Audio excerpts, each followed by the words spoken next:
Welcome, everyone, to the Change Starts Here podcast. I'm your host, Dustin Odham. In today's podcast, we have John Jungmann, who is quickly becoming one of my favorite educators across America.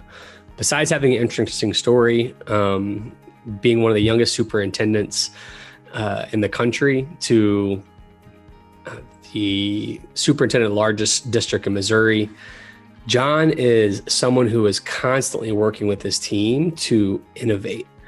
On today's conversation, we dive into the power of a fail-forward mentality. We talk about the importance of creating an entrepreneurial culture in your school district and how to do that. We talk about how to determine what student success truly looks like. And we dive into this program called the Launch Program, which is changing the name of the game for virtual education all across the state of Missouri. It's a wonderful conversation. John is very sincere, very thoughtful, and again, to continue to use the word innovative. It's a great conversation that I know you'll enjoy. So please stay with us. John, I am so excited to have you here. I'm sure you're kind of laughing because I probably operate like Buddy the Elf in your world, or just someone who we meet. I'm like, we're going to be best friends. We're going to hang out. We're going to golf. We're going to do all these things, and we're going to learn. And I want to name for you, and I've told you this before, what struck me about you is you're incredibly forthright. You're an outside the box thinker, and you're constantly challenge the status quo, right? And so it's refreshing to be around you, because just a normal conversation that could be a throwaway conversation, I feel like I learn and grow. And I'm assuming most people around you probably feel the same way. So when we decided to branch out on this podcast and start talking to superintendents as opposed to authors or folks that are thought leaders that are outside the superintendent seat, you're the first name that came to mind. And so you are our first superintendent. And I just want to welcome you here to the Change Starts Here podcast. Thank you so much. It's a pleasure to be here. Yeah, man. So for those folks who don't know you, the question that we always start our podcast with is, who are you and why do you love what you do? Yeah. So number one, I'm a father of three girls that go through public education and give me my own education on a daily basis, and a husband to a wonderful wife, Carrie, for almost 25 years. Wow. And then, the third characteristic that I think I bring to the table is I'm an educator at heart. And that's why I do what I do, is because I was inspired to be a teacher by teachers. And I'm the last of 6 kids in a traditional small Southwest Missouri town family, the first to go to college. And I went to college purely because teachers told me I could and I should. And I have 3 that are my heart, right? And I always tell the story of the 3 educators, right, that really impacted my path. And one was my high school English teacher, Mary Kuhn. And I always call her my, kind of my innovator. She always gave me the ability to do things different than just the traditional curriculum. I was in her journalism class, and I learned to write for the local newspaper because of her, and got a job in that, and really introduced me into the adult world in writing early on in my life. My second one is Chuck Blaney. He was my high school principal and a great friend, and he was my encourager, right? He was my cheerleader every day, saying that I could and I should go to college, and I should be an educator and a coach, and he helped me get there. And then my third one is Tony Armstrong, and he was my basketball and my golf coach. And I always tell people he's my truth teller, right? So he'll cut to the chase and say, hey, dude, you're not going to make the team this year. You should spend more time with Mary Kuhn writing about the team, because you're going to be much more effective at that. So I gave up basketball, but I wrote about every basketball game my sophomore, junior, senior year, and I was on the golf team. But those 3 educators really put me on a path to education, and I thank them for it. So before I get back to the serious questions, because I've not heard this before, Yeah. You're clearly not a journalist. So did Mary Kuhn say, I love you, you need to go down something else, or did that come later? Actually, I started down that path, right? And I had this fortuitous understanding of what the world of journalism was going to look like 20 years later, and said, that's a bad career path because it's going to shrink and it's going to go away. Really, no, I just got lucky because teachers inspired me, and I became an English teacher, and I kind of walked and I taught right across the hall from her. So I walked in her footsteps in a different way. That's great. I think, for those those people who don't know you, like I joke with you about being like Doogie Howser of the superintendent world, because you're, very young, even though like you're very wise. Can you just give a little bit of background of from the time you started teaching to where we are today, kind of what your careers look like? Yeah, so not by design is what I would tell you. That's the key of my career path. I did go into teaching to be a teacher and a coach, and I plan to be that forever. I went back to my original high school. I taught in the classrooms, like I said, across from Mary Kuhn. I had Coach Armstrong as a colleague. I got to coach basketball and coach golf and do all those things. But I was put on a path to administration by, again, another set of school people, right? My friend that was a middle school principal and a fellow coach, and my high school principal, who are two of my best friends in the world, said, hey, you should jump in master's classes, right? The district helps reimburse for those. You're going to want to move on the salary schedule at some point. So jump in and ride with us on Wednesday nights. So I never took a semester off. I went straight from my bachelor's to my master's to my specialist to my doctorate. I loved learning. I loved. Really? I hope so. Loved being with colleagues that had a passion for growth. And that's what put me on the path. So I taught for 4 years and then had this opportunity to be an assistant principal at a high school in Monette, just about 45 minutes down the road. And that kind of put me on my career path for administration, because I got hired by what I would say is my best mentor of all time, Charles Cudney, who was our superintendent and Monette at that time. And I got to spend 6 years under his supervision, 2 years as a high school AP and 4 years as a middle school principal. Never taught middle school, never coached in middle. I mean, I coached in middle school, but he said, you should be a middle school principal. You're going to do it really well. And I said, okay, I'll give it a shot. And then I had this awesome opportunity to follow him when he retired and become superintendent in Monette. We're still connected today. We still have this great mentor-mentee relationship. And he, I think, taught me more about school leadership than any person I'd ever dreamed. So Monette, 10 years. Then I had the opportunity to move to Liberty, spent 2 years. A really weird bubble in the career, awesome district, suburban Kansas City, lots of great things going for it. I was deputy superintendent 1 year, got the opportunity to move into the superintendency the following year. And it was a really weird twist of fate that Springfield came open in that first year that I was officially superintendent. And I talked to my wife about, we have one more move in us probably, and Springfield gets us back close to home. And our kids were in middle school and elementary school. If we're going to make it, let's kind of put it in God's hands, see what happens. So we put our name in for Springfield, and the rest is history. Been there 7 years. Yeah. So I didn't think we'd go down this path, but when you talk about moving the family, that's a real thing for anybody who is an aspirational leader, especially at a district level. There's going to be some moves in your family. How did you and your wife navigate those tough conversations and tough decisions? Yeah. That's a hard one, right? I'd say some long, grueling nights of what's the right thing to do and when's the right thing to do it, right? Yeah. Opportunities knock and you see doors open and you don't know whether it's the right move or not. My passion around my job and service was always, if I get a chance to impact more kids, then I should look at it in a district that has the same kind of heart and belief of what education should look like and are supporters of public education structures. So anytime that opened, we'd take a peek at it. But when it comes to actually executing that, I mean, we moved to 4 different houses in 4 years, between a temporary move and then to a permanent move, and then a temporary move into a permanent move. That's got some burden on the family. That's got some stress on children. So we're really happy that we've settled it right now, and we're in Springfield for 7 years, and we're going to stay here post-retirement from the superintendency and as I move into the next journey. But those moves, I do believe, right, and my kids, I think, would tell you the same thing, they added value to their life experience, right? Because now my daughter that's in college, she meets people really well. She's transitioned and she's got friends in Monette. She's got friends in Kansas City. She got friends in Springfield.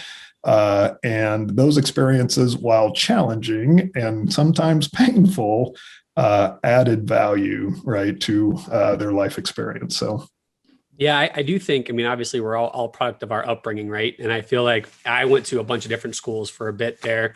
And when I moved away from Florida to Texas and then Texas to Missouri to teach, I like your daughters, you're seeing your daughters. I just felt like I just wanted to meet people all the time. Like it was tough not to be anchored down, but having the paradigm of like, this is a new opportunity to meet amazing new people and go on amazing new adventures is pretty awesome. It doesn't surprise me knowing your character that you've probably developed that with your family. Um, a question I do have, I don't think I've asked you before is, this podcast is about the messiness of change and growth, right? What were some of those bumps along the road to get to Springfield that like you think about to this day that, again, doesn't hold you prisoner, but like, man, I wish I would have done that differently, but it taught me so much so I could be better today. Well, anytime you put yourself out there as a leader, whether you're aspiring to another job or you try something, right, and you either don't get the opportunity to serve or that change that you're trying to help your building in, right, at the building level or even in the classroom level as a teacher, when it doesn't hit just the way you thought it would, that's a challenging moment, right? And I've had multiple of those, right? I've had bond issue losses. I've had opportunity, and that's where you're putting yourself out there to the entire community, right? And then you get to stand in front of the media at the end of the night and say, well, we gave it a good try, and then you have to own it, right? And you have to own how we're going to do better on behalf of the kids in the community moving forward. Now that's the big scale, and then there's the scary stuff at home, right? Where you got to go home and reflect. Is that my leadership? Is it? And oftentimes it is. So you got to spend some time processing and growing, and that's the key. It's all about growth. Do you take that loss or that struggle as a chink in the armor, and then you get stronger because of it? Or do you take it as a devastating, I can't go on from here? And I've always tried to take every one of those that come our way as it's a learning opportunity. It's just like the classroom when my kids struggled or flunked a test or didn't do well, then we gave them a chance to be successful again. And as long as they didn't quit, they could move forward and do really good things. So throughout my career, I've had lots of those bumps. But each one of them's made me stronger for the next thing that was coming. Yeah, I mean, it seems like we've talked to a lot of really great leaders on this podcast so far, and it feels like everyone embraces kind of the fail forward mentality, right? You got to take chances, and sometimes it's going to reward itself, sometimes it's going to really hurt, but you got to keep moving, right? Yep. And I kind of live my life by that theme. You got to get more comfortable with being uncomfortable, right? And I try to challenge other leaders to do so, and challenge myself to do so. And uncomfort is losing sometimes, and you can't win everything. So, but you got to be a bit more comfortable with some losses. Yeah, let's kind of talk about that though. Is that in public education, and I'm sure it's district to district, but one thing that I have felt for a long time and seen is some districts or some policies, state or federal, can suck the courage right out of a culture. And so how do you build that that's great that you have it coming in as superintendent. Yeah, you answer the board, you'll figure it out, you'll land somewhere. But if I'm an assistant soup, if I'm a director, a specialist, how are you building a culture where people are making courageous decisions and kind of embracing failure on a day-to-day basis? Yeah, I think the first thing, it's about the vision you cast, right? And the safety you create for them to do so, right? So number one, you set the vision that by asking really deep questions about what's the horizon, not what's today, right? I say, where are we going to need to be in the future and on behalf of our kids and our community? And are we there today? No. Then what's it take to get there? And what kind of courage is it going to take to get there? And then giving them the room to go and be courageous and model that same courage, right? That we are going to push harder. We're going to make people more uncomfortable. We understand that we're going to take shots along the way. And as a leader, you got to be willing to take the shots first, right? So if you don't model courage, and standing up and saying that we will take a risk and innovate and do something different than we did in the past, and then don't expect any of your other leaders to do it, right? And then when they do and they fail, then don't be afraid to take the bullet for them, right? I mean, I think that's how you give them the courage to do it again. You give them the flexibility to fail, and then you coach them behind the scenes, right, about how they can get there the next time. But you, as the leader, have to be willing to take the arrows, right, on both your actions and your team's actions. Then you hold them accountable to growth, and then they'll get there.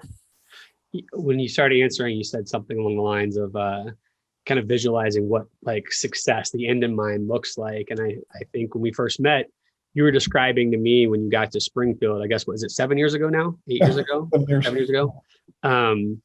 About, and I may get the name wrong, but something around like an Imagine process where you and the whole district went through. Can you tell us a little bit about that? Because I think that's what kind of laid the groundwork for all the rest of your culture, right?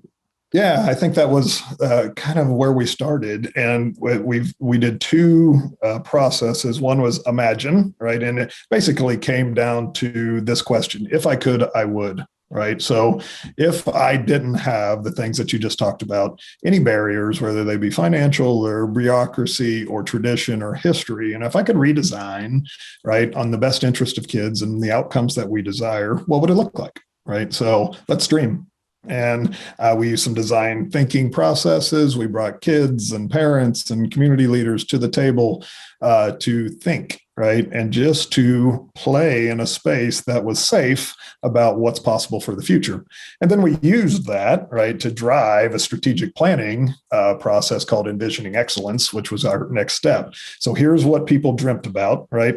Here's what we know we still have to manage our way through, right? Because the bureaucracy is not dead, right? And there are still things that we have to meet at the state and federal level.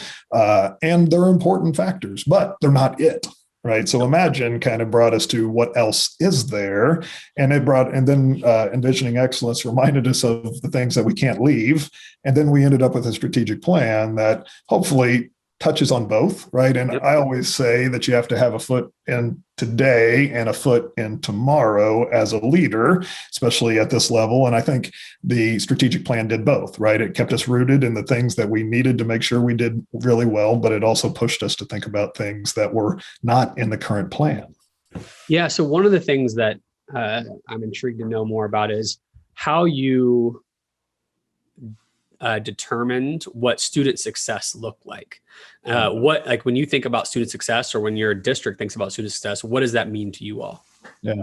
Well, the way that I started that conversation in Springfield was a community-wide survey, and I listed 10 success metrics, right, from the traditional grade level reading, graduation rate, employment after high school, right?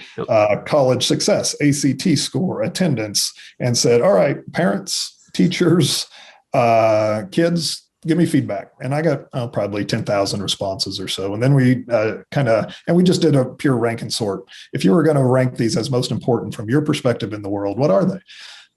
And for the most part, the metrics weren't the traditional education metrics, right? They weren't the reading score. They weren't the MAP score. They weren't necessarily even the attendance rate. What they often were was a job after school, right? Independence in life, the ability to make effective decisions, analyze multiple pieces of data, those kind of things. And one of the most interesting ones, and I'll say it wrong, but was around feedback, right? That, was that an important metric if kids liked their education experience, right? All the adults said it didn't matter. I don't care if they like their experience. You know what the kids said?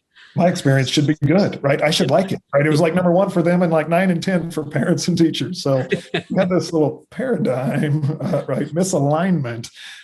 So we took all of that to say, that these state outcomes and federal outcomes are really important. Grad rate's really important, right? Because you can't get to the other things without it. And we know that inputs in that grad rate are, whether or not you can read and do numeracy, right? But that can't be it. And our parents said that can't be it. There are other things that lead to life success. So we made sure that the strategic plan enveloped other things, right, to the mission, right, of an engaging, relevant personal experience, that we get those outcomes through really quality inputs, right? And that's through relationships with kids, personal experiences, giving them a depth of experiences that are beyond just academic core learning, right, on a daily basis. And that's why we have so many theme-based magnet schools that we believe we can best teach our curriculum and content by tying it to reality, real world experiences, both at the elementary level and at the 12th grade level. Yeah, I mean, you just named your mission within there. So engaging, relevant, personal, right? I think this is a simple phrase. And if I'm, put my skeptic hat on as I'm listening and I'm like, well, districts I've worked with, we've gone through, we call it an imagine process, whatever we called it, we've gone through it, we've gotten feedback, we've come up with our pithy saying, words, whatever. And the thing I know about you is that you want to make sure you're delivering always. Like, you're not good. You don't want to stop there. How have you all, and how do you all make sure you're executing on the three words that you think are most important: engaging, relevant, and personal? Yeah. So the things that we did different, I believe, in this process is we put those types of learning experience in the strategic plan, right? So if you go to goal 3, right, goal 2 is academic success, right? It's all about the traditional metrics, but goal 3 is about the 4 C's, right? Making sure that kids can communicate, critically think, and have those skills as they leave us. And we developed a portrait of a graduate. When they leave us, right, we want academic success as a core component, but we also want these other important aspects, and we measure those in a number of ways. So we're deploying a learner portfolio, number one. So you're going to not just show us your grade card, but you're going to show us some of the activities and the experiences that you've had. We also started to embed more of that type of learning, K-12, right? So really project-based environments were built into our curriculum more successfully, I think, K-12. We also put in climate and culture metrics into our report cards. So our buildings and our district report to the board our progress on not just our academic measures, but our climate and culture. And that's going to have relationships in its core. It's going to have student engagement feedback from our kids directly to our teachers and at the building level. So that's where we get, it's engaging, relevant, personal experience. We get these climate and culture metrics. They're fed back to the district level, the building level, and to the teacher level. And that directs, our success, because we believe that those go hand in hand. Those inputs, right, of engaging, relevant, personal experiences lead to all the outcomes that we want for our kids, and not just the academic and the grad rate and those things, critical, but life success. Yeah. What have y'all done, when it comes to personal connection? I just had a 7 a.m. call this morning with a high school kind of looking to trying to solve a few challenges, but one of the challenges that they have, they're a 4,000 kid high school. So I don't know if you have any schools that are that big, but still, whether it's, 500 or 1,000 or 2,000, 4,000, whatever, it's still a challenge, especially at the high school level, to create personal connections so that every kid is known. What have y'all done to try to tackle that challenge?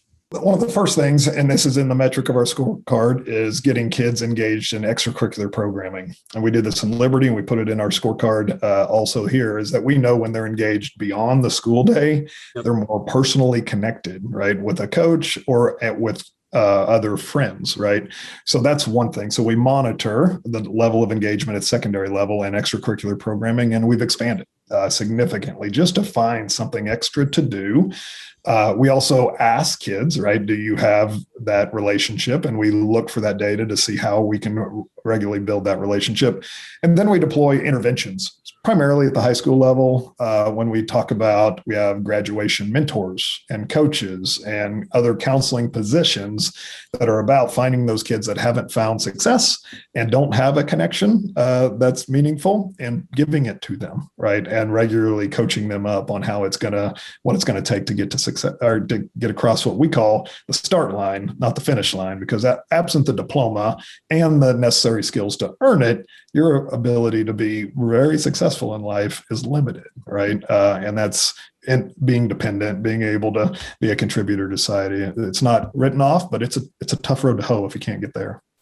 Yeah, I think one of my first, so as I think about, again, I'm coming back to your mission of engaging, relevant, personal. And so that dives into the challenge of the personal connections.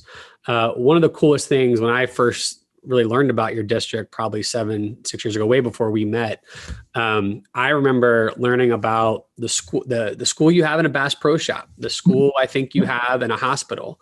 Can you tell us a little bit about what that is? And then the question that I think is $1 million question is, how can you guys, I'm sure you can take care of a with 27,000 or 30,000, however many students you have now, I'm sure you can take care of a segment of students within those options. How are you trying to scale that? Yeah. And that was one of the things that when I walked in, I didn't start Choice, right, or our magnet programs. They had existed before, but they weren't scaling, right? And there wasn't a way to touch more kids with the experience. Right. But everybody that went to it said it was amazing, right? So, and we need more of it, right? I mean, we'd have a long list of people that were on the waiting list, ready to go.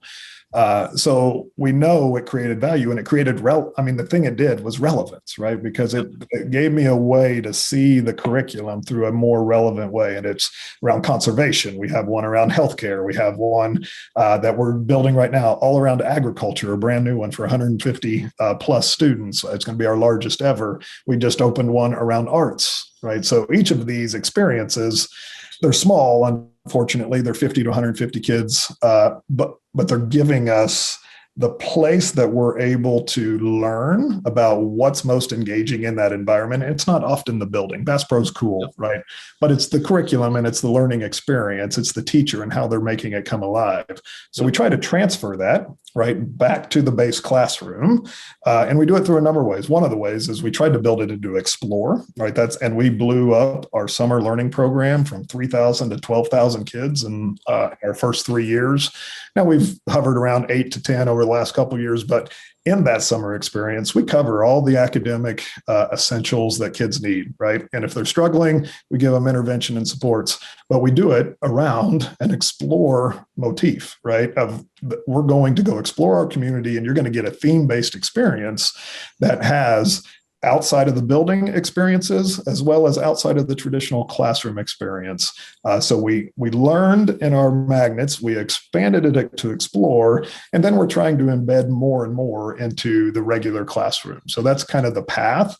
And then at the high school level, we've taken it to even a deeper level where we've deployed 2 academies at 2 of our high schools where kids will actually choose a track, right, based on some career interests they may have. Now they can shift if they want to go one way or another, but then the courses are embedded, right? They have content and experiences embedded in the courses based on things of their interest. So we're trying to tie student interest to student experiences and the core learning, and then engagement goes through the roof and success goes up.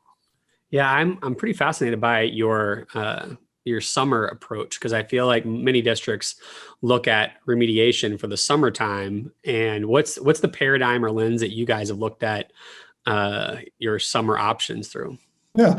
Well, I think when we said that we were just looking at it that way, we were getting about 3 kids to show up. And when we 3,000 kids to show up, we rebranded it and said, we can do this better and still accomplish all the remediation and supports, but with a much deeper level of experience and excitement. Right. So we flipped it from that to Explore, still has the essentials in it.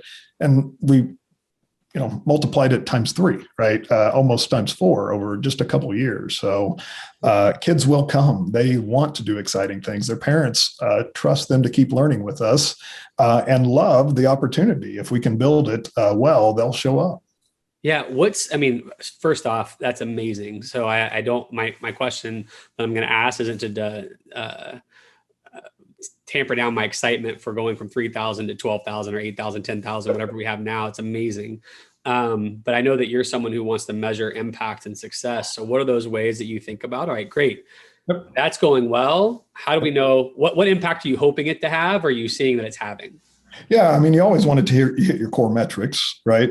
So reading, right, over the last 5 years, we would tell you that our reading has consistently grown systemically. And our state data would tell you that 5 years, K-8, year over year over year. And we think holding some learning loss drops that do happen over the summer, that's very well documented, is partially accredited to credit for that. Now, math, we haven't cracked the nut, right? To be honest, we've been sporadic, we've been up and down, and we're really diving deeper into that and teacher training and supports and how we go further. But then the other thing is customer satisfaction, right? Do kids continue to come back? Do parents want them to be a part of this? Do teachers want to teach in it? And for the most part, we've seen year over year that there's something quality that's happening there. And then we also measure it on the number of partners. Now, pre-COVID, we'd have 100+ community partners where we would truly take our kids out into the community and try to embed at least one daily experience outside of their school day. Now, obviously, the world changed last year, and we had to tamp that down significantly, and it will be scaled back this year. But we're clamoring for a day and a time when, we're back out with the fire department and the engineers and our city utilities and our architectural firms.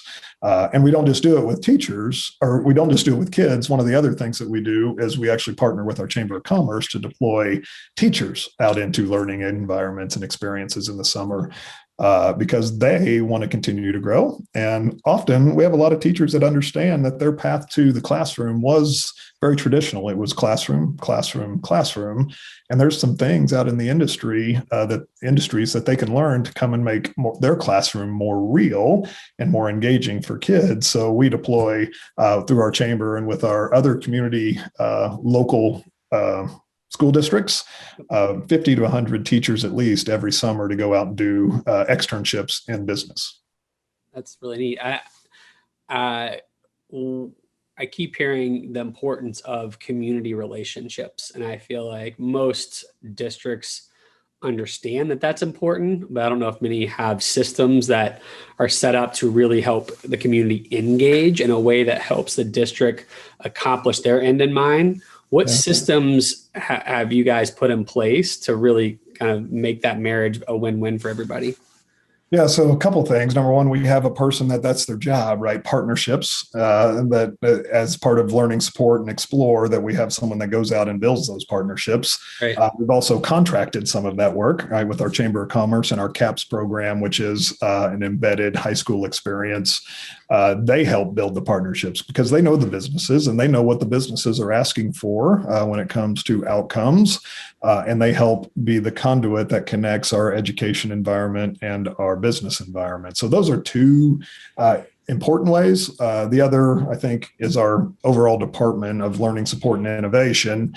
That group is always working to see what's the next choice program, right? That where the gaps are that our parents would engage with, and who's the right business partner that would love to host kids outside of our environment, whether that be an industry or whether that be a just a new partner that we haven't had the opportunity to talk about how to connect them with our school district. And we're so blessed to have so many great community partners that are always willing to step up.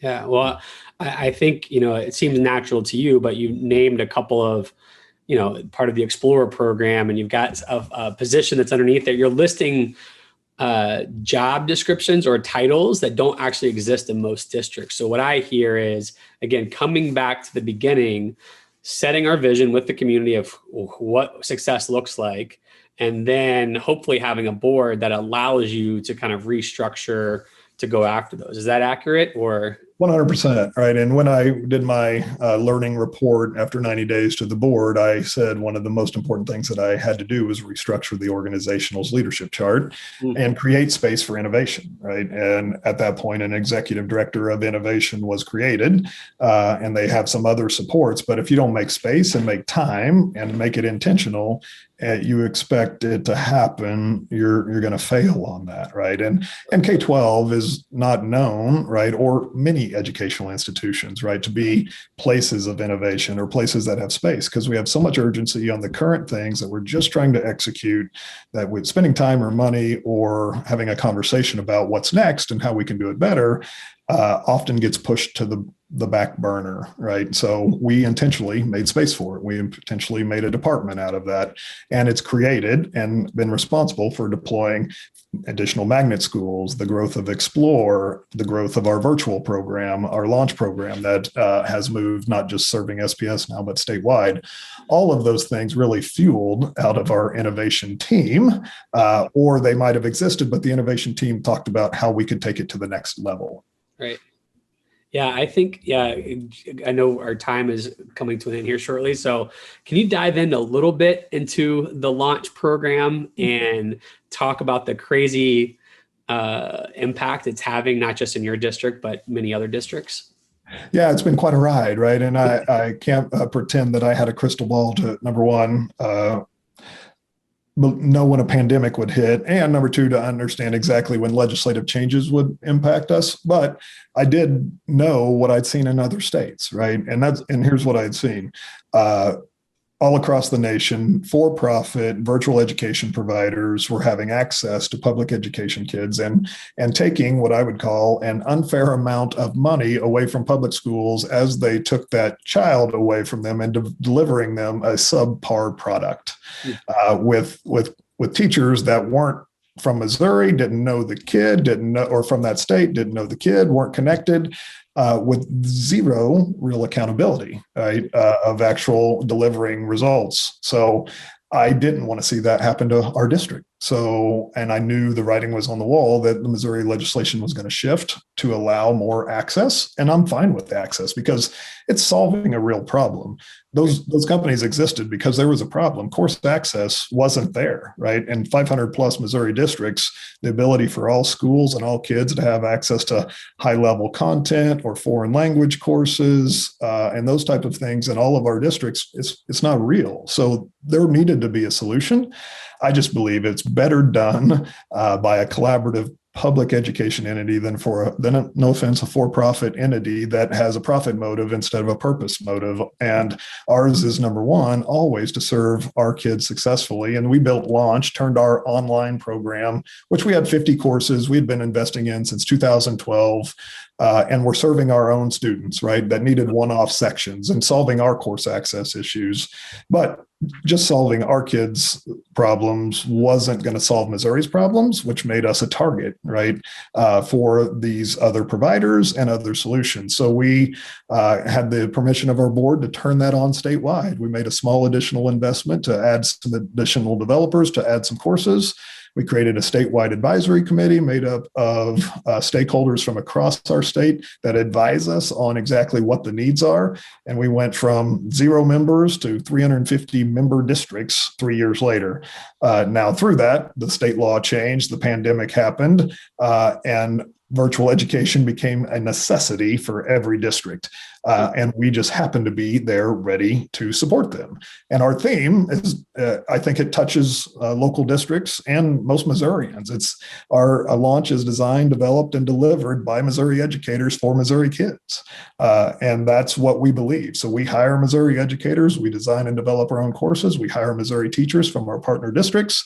And we do that all at a much lower cost than those that were taking our resources and running out of state with them to pay, corporate profits. And all of our money goes right back into Missouri and into Missouri teachers' pockets.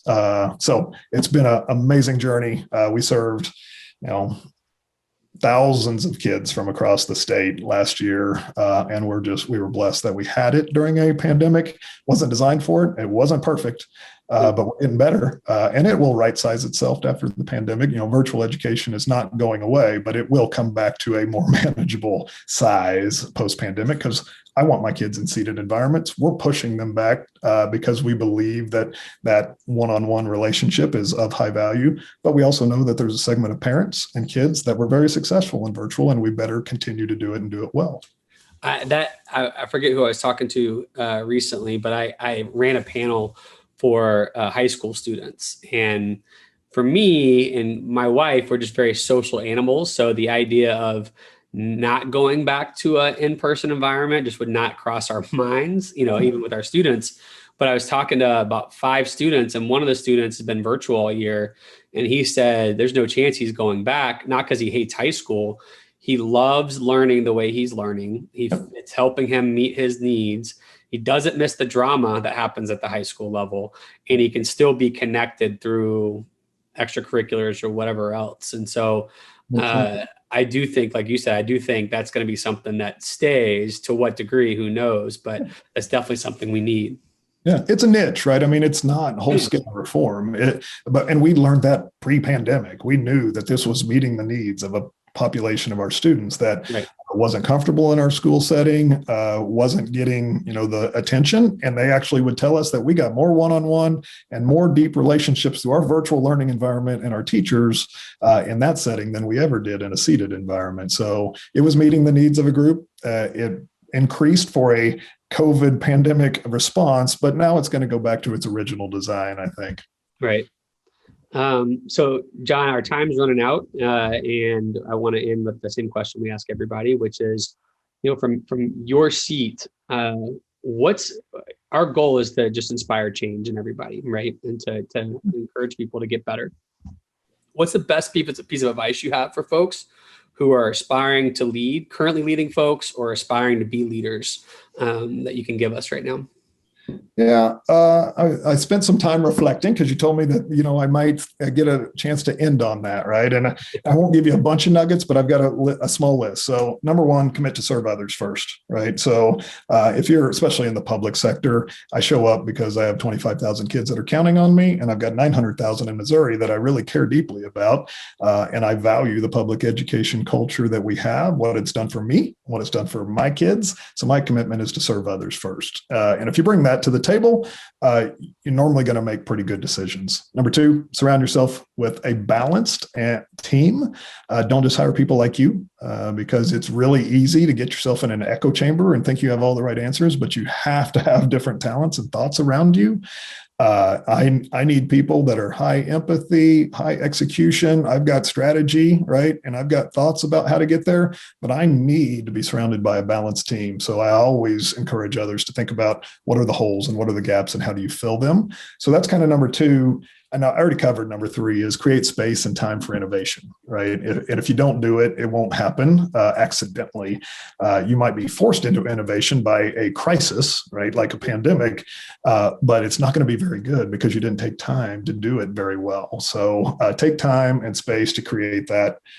You heard me talk about the other one, find partners, right? Don't do this in isolation. Over and over, you heard me talk about it's really good to bring people to the table that, number one, they make your ideas better. Number two, they provide collective cover, right? Because when you can do it together, right, it's not as dangerous as doing it in isolation by yourself. So bring those partners to the table. And number five, be courageous, right?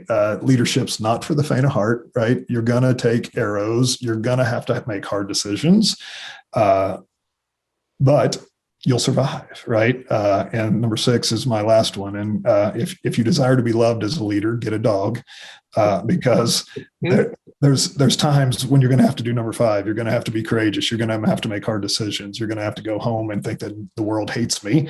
But if you got a nice little 7-pound wiener dog when you walk in that jumps on your lap, it kind of makes the world feel a little better. That's so true. Although there's we've talked before. I've got a 7-year-old, a 4-year-old, soon to be 5, and an 8-month-old. And I looked at my wife the other day. My oldest son's best friend has a new puppy. And I looked at my wife, I was like, we need a puppy. And she goes, I'd rather right now, just given where she's at, she's the teacher staff for her school district, so she's busy. I'd rather have a new baby.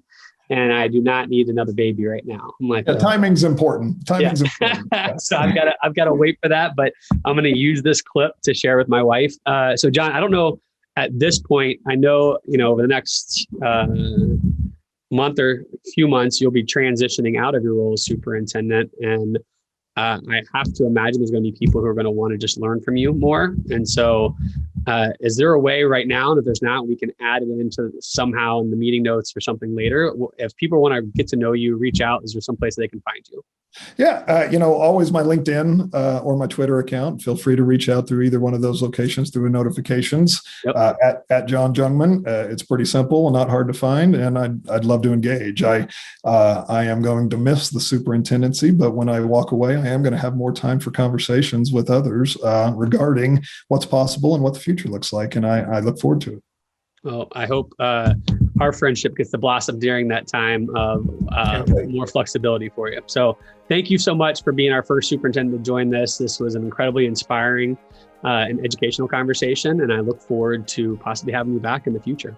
Thanks for having me. It's been an honor. Yeah, thanks, John. Appreciate you. Take care. Please support us by subscribing to our YouTube channel, podcasts on Apple or Spotify, and help us celebrate the beautiful, messy work of shaping human potential.